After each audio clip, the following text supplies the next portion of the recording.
This world is not what you think it is. This world is not what you think it is. Is that called scientism, when you believe so much in the science you've been taught that you refuse to believe something else and it becomes your religion in a way? Yes, scientism is where people turn science into a kind of religion. It becomes a kind of dogmatic belief system.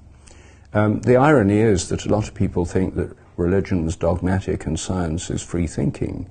But actually, in my experience, some of the most dogmatic people I know are people who've made science into a kind of religion. The idea was to hang by a very, very fine quartz fiber a rod with two balls, and then put two large lead balls in the positions indicated here next to it on the side. Then, because of the attraction of the balls, there would be a slight twist of the fiber.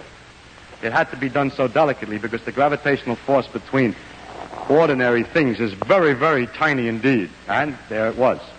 And it was possible then to measure the force between these two balls.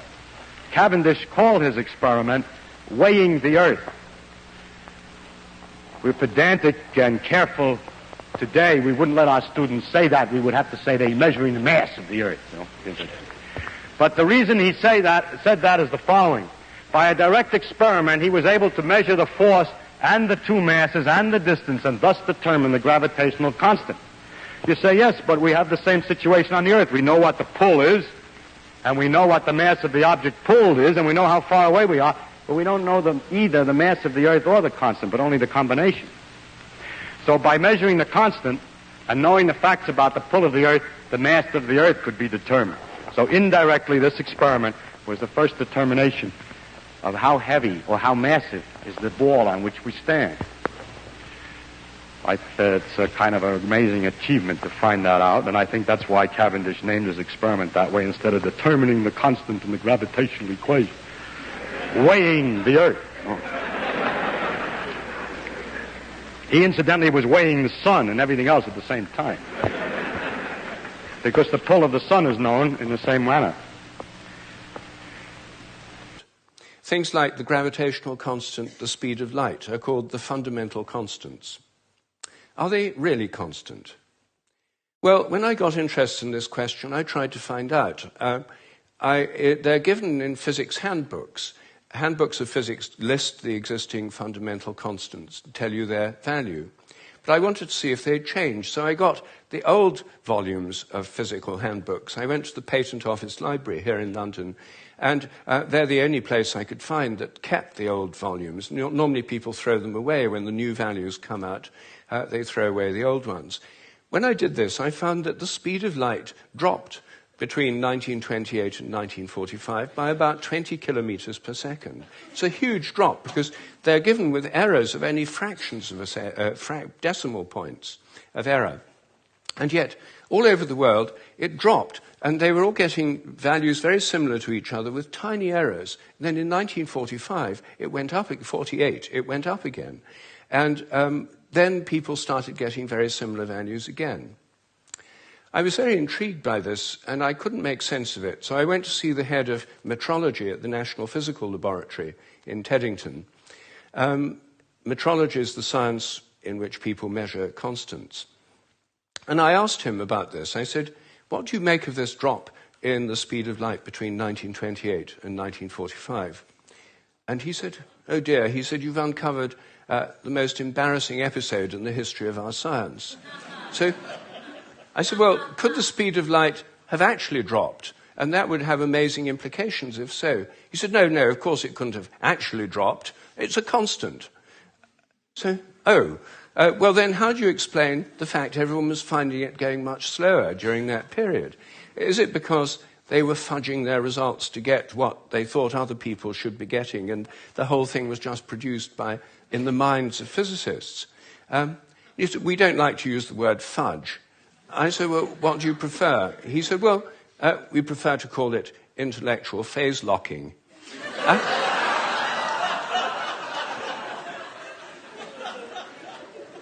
So I said, well, if it was going on then, how can we be so sure it's not going on today? And that the present values are produced by intellectual phase locking. And he said, oh, we know that's not the case. I said, how do we know? He said, well, we've solved the problem. And I said, well, how? He said, well, we fixed the speed of light by definition in 1972. So I said, but it might still change. He said, yes, but we'd never know it because we've defined the meter in terms of the speed of light. So the units had changed with it. So he looked very pleased about that. They'd fixed that problem.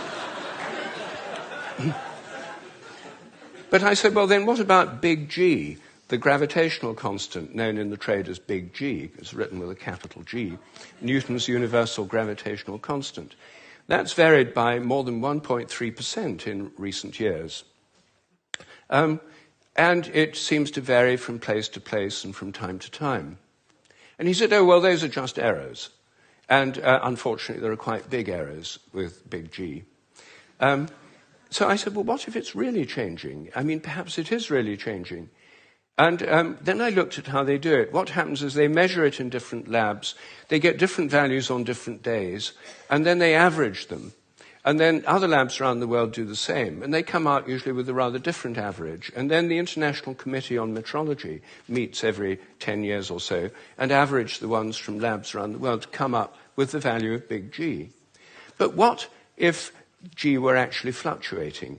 What if it changed? There's already evidence, actually, that it changes throughout the day and throughout the year.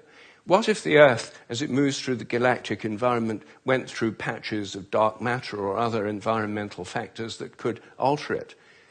Maybe they all change together. What if these errors are going up together and down together?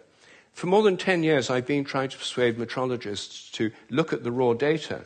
In fact, I'm now trying to persuade them to put it online on the internet with the dates and the actual measurements and see if they're correlated, to see if they're all up at one time, all down at another. If so, they might be fluctuating together, and that would tell us something very, very interesting. But no one has done this. They haven't done it because G's are constant.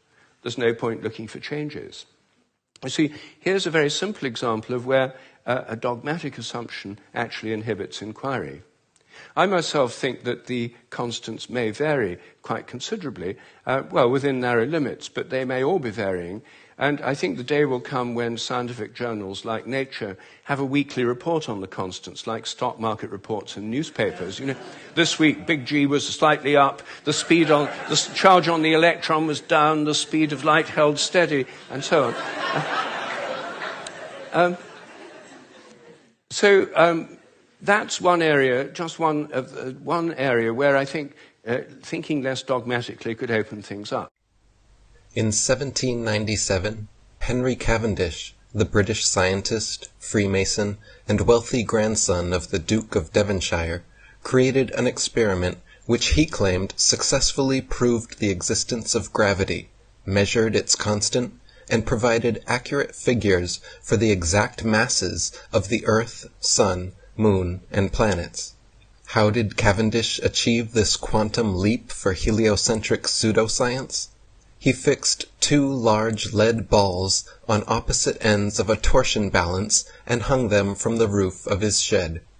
By watching and recording slight motions of the contraption via telescope through his shed window, so his mass would not affect the reading, Cavendish claimed to have proven gravity. 2 small lead balls were hung near the large ones, and any motion observed towards one another was touted as being the influence of gravity. Now, the Cavendish experiment has been widely criticized by the scientific community because never in over 2 centuries since its creation has anyone been able to replicate it. Firstly, the balls simply do not always attract one another, as they must, for the so-called gravitational constant to be constant at all. Sometimes the torsion balance turns towards the balls, and sometimes away, as it is impossible not to give some slight tremulous motion when interacting with it. Henry even complained in his notes how often as he was performing the measurement, the contraption was still in oscillation. Secondly, since his calculated force of gravity was 10 to the 39th power weaker than the force of electromagnetism, from which all material objects are composed, there is no control for the experiment, which can factor out and positively differentiate the alleged gravitational force from the known, stronger electromagnetic force.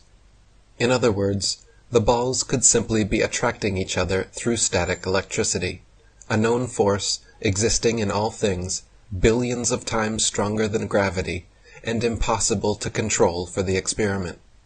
Even though no one could replicate Cavendish's findings, the experiment went down in history as a great success, and is still taught as veritable proof of universal gravitation in science textbooks today. One of my favourite scientists is Henry Cavendish. Even though he was part of the rich dukes of Devonshire, that family, and incredibly rich, he went to Cambridge to study natural sciences, or natural philosophy as it's called. But he had a very curious condition in that he could hardly talk to anybody. So when it came to his Viva exam after 3 years of study, he fled Cambridge rather than sit in front of the examiners because he was petrified of them. But he was one of the most brilliant scientists of that 18th century in both chemistry and physics. For chemistry, he's noted because he analysed gases in the air. He discovered there was hydrogen, which is a huge component of the universe. He called it inflammable air. So he put some acids in a container, dropped some metal like zinc into hydrochloric acid, and got the gas to come off. And then to show it was inflammable, you could set light to it, he breathed it in and blew it into a candle. Now, do not do this at home, because it blew up and took all the hairs off his face. He invented the idea of electric potential before everybody else, and used to set electric currents through his body to work out the voltage was proportional to current, and he measured the current by the degree of agony he felt with the electrical current.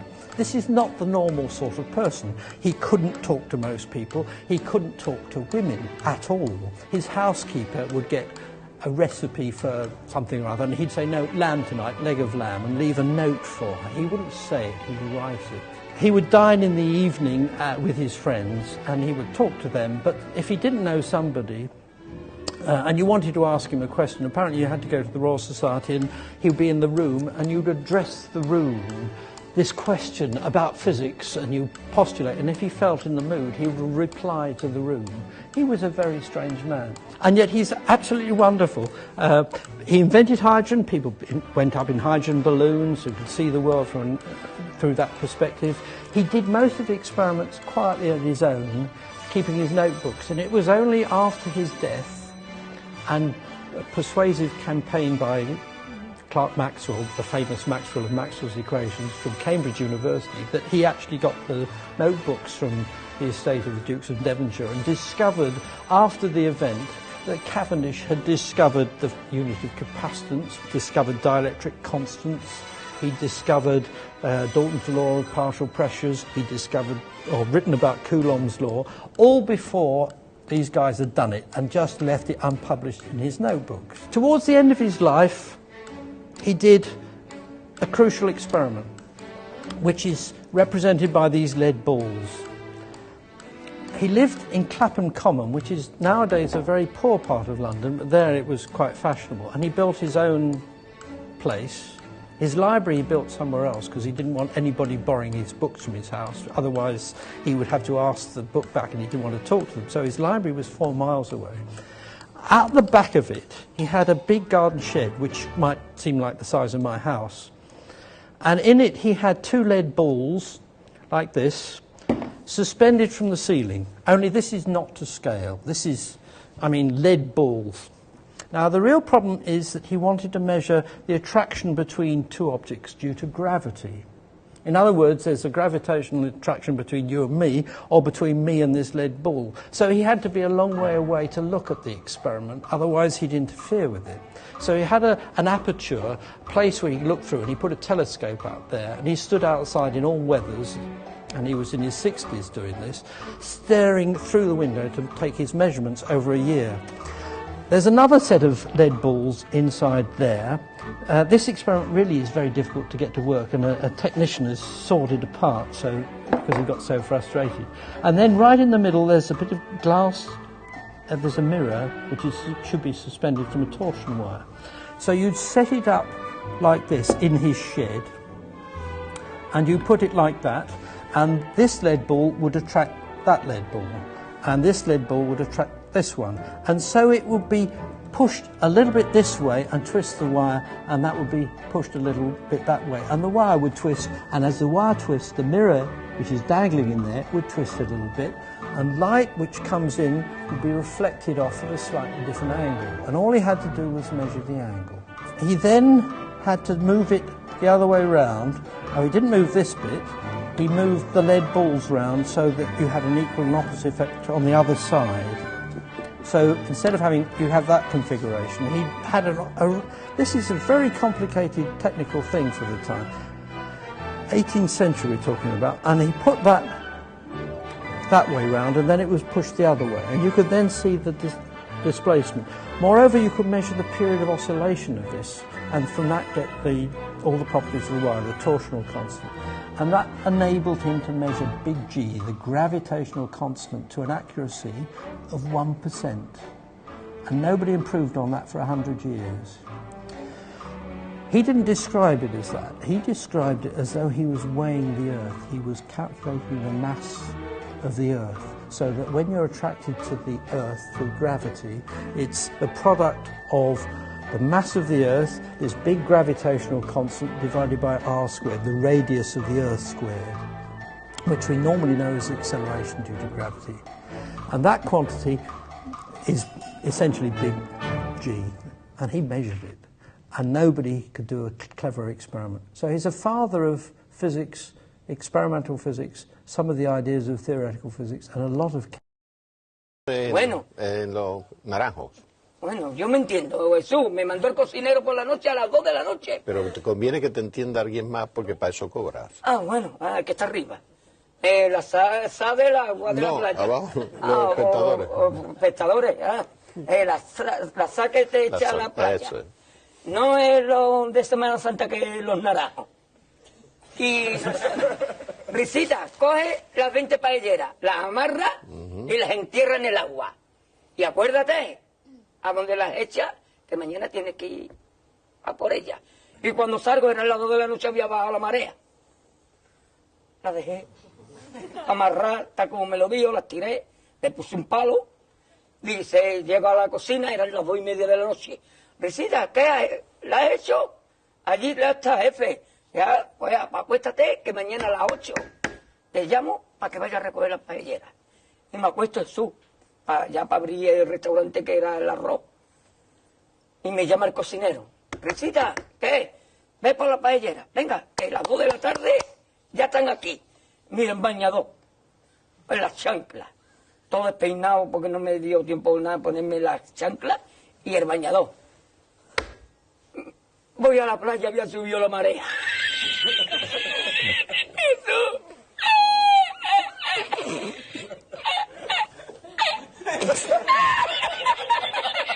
Jesús. Había subido la marea y encontré una paella.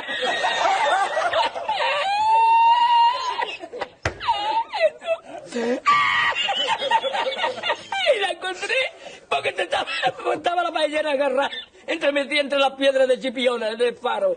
Y cuando entro en el restaurante me ve el cocinero con una paellera y adentro la 20 paelleras. ¡Asómate, mira dónde llega el agua! Llegaba el agua hasta el restaurante. Había subido la marea.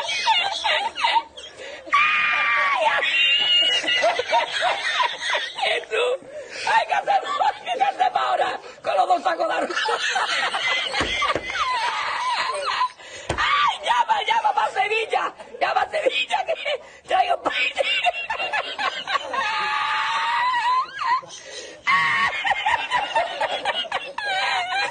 ¡Ay, Jesús, yo con el bañador y con la paella!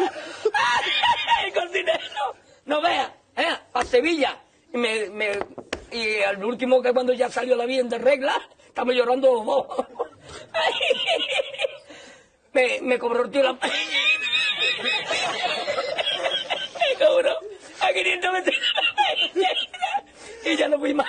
Me fui andando a coger los amarillos hasta hoy.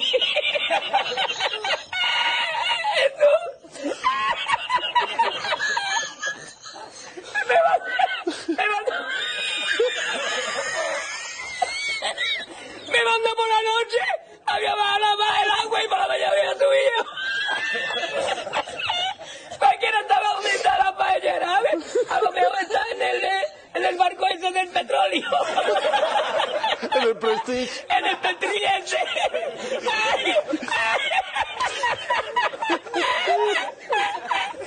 Y ya no trabajé más la cocina.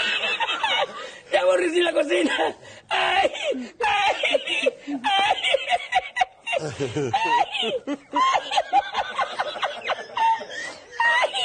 Pues no cobré nada, me dieron el dinero del bote.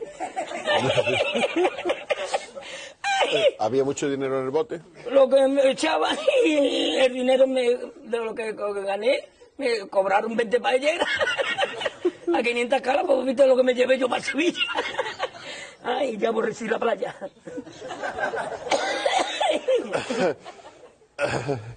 Ay, hemos llorado los dos.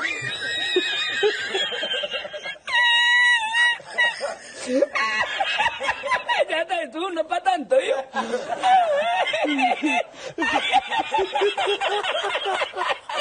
Así yo no quiero arroz, Jesús, yo no quiero arroz ni en chino, vamos.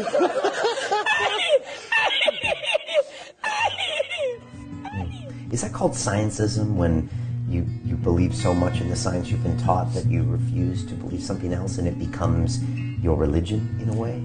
Yes, scientism is where people turn science into a kind of religion. It becomes a kind of dogmatic belief system. The irony is that a lot of people think that religion's dogmatic and science is free thinking. But actually, in my experience, some of the most dogmatic people I know are people who've made science into a kind of religion.